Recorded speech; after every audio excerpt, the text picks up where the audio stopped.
Expect Misunderstandings by Viola. Many years ago, I gave a 44-minute talk on the cave of Adullam as a metaphor of how Jesus Christ builds a kingdom community. In my opening, I made a few brief remarks about psychology. I said that psychologists have discovered various stages in human development. The rest of the message had nothing to do with psychology, psychologists, or human development. The entire talk focused on the developmental stages of an authentic church. When I finished the message, I opened the floor for questions. The first hand that shot up was from an older woman who didn't even ask a question. She made a statement. The woman said, "You mentioned psychology. Psychologists disagree with each other. Therefore, psychology cannot be proven, and it's unscientific." My first thought was that she deserved 15 minutes in purgatory for making such an off-topic statement. Apparently, the only thing she heard in my 44-minute talk on the Lord Jesus Christ and his body was my fleeting introductory comment about human development. Welcome to the ministry, friends. I have a simple point to make from that story. It's impossible to preach, teach, exhort, counsel, offer advice, write, etc. without being misunderstood. Sometimes the blame for the misunderstanding can be laid at your feet. You didn't nuance your words enough. You weren't clear. You were sloppy and spoke carelessly. Or you had the audacity to use a word that begins with psych, ahem. At other times, the misunderstanding occurs because of a filter in the hearer. In such cases, the persons listening or reading filter your words through the grid of their own experience. Either that, or they missed the nuance, jumped to an inaccurate conclusion, or didn't listen or read carefully. There are also times when certain words or images you use trigger a painful or sensitive memory for the hearer. Straining at gnats.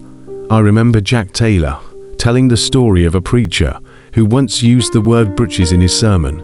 Breeches is an old term for trousers or pants.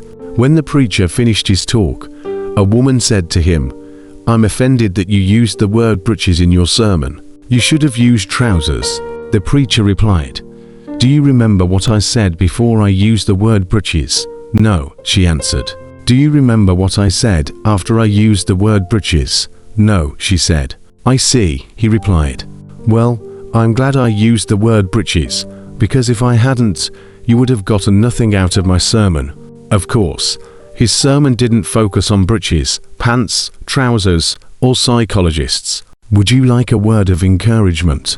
People even misunderstood the flawless Son of God. Jesus made a strange statement about how Peter would die.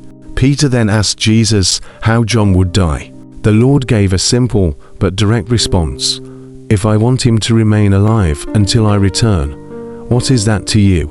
You must follow me." John 21:22. The text then tells us that the disciples misunderstood the Lord's meaning and spawned a false rumor based on their faulty interpretation. John recorded the incident. Then this saying went out among the brethren that this disciple John would not die. Yet Jesus did not say to him that he would not die, but, "If I will that he remain till I come, what is that to you?" John 21:23, NKJV. We can gain game-changing insights from this story. The first has to do with Jesus' words to Peter, "If I want him, John, to remain alive until I return, what is that to you? You must follow me." John 21:22. These straightforward words inform us to never concern ourselves with God's dealings in the lives of others. We must focus on following the Lord ourselves. Too often, we worry about what others are doing or not doing in their relationship with God, or we worry about how God might be dealing with them. But Jesus gave Peter a sobering response to such worries. "How I deal with that person is my business, not yours. You focus on following me." In other words, don't worry about the responsibilities of others. Concern yourself only with your responsibility. A game changer, for sure. Usually, people apologize for something they've done, while also laying blame on others. Example, "I'm sorry that I spit in your face, but you smirked at me, which provoked me to do it." Okay, it's usually not that blatant, but it often comes close. What does Jesus say about this? Something to the tune of, You take responsibility for your part and don't concern yourself with the other person's part. Leave their part to me, the perfect communicator. We find the other game-changing insight in the second text. Jesus, who spoke perfectly, was misunderstood by his disciples. Read it again. Then this saying went out among the brethren, that this disciple John would not die. Yet Jesus did not say to him that he would not die, but, if I will that he remain till I come. What is that to you? John 21:23, NKJV. The disciples misunderstood the one who spoke flawlessly, so much so that a false rumor spread about what he said. I remember reading this account many years ago, when someone misunderstood and misrepresented one of my own teachings. This both discouraged and perplexed me, because I thought I had been crystal clear in my presentation.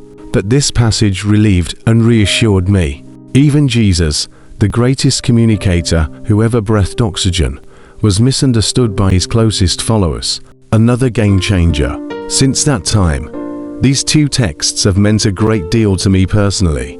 To sum up, on the one hand, do your dead level best to avoid being misunderstood. Take pains to be as clear as possible. There's one exception to this. The exception is if you're telling a parable or story in order to deliberately sift your hearers, as Jesus did in Mark 4:9-12. On the other hand, expect misunderstandings, because they will come. This article is a chapter from my book 48 Laws of Spiritual Power.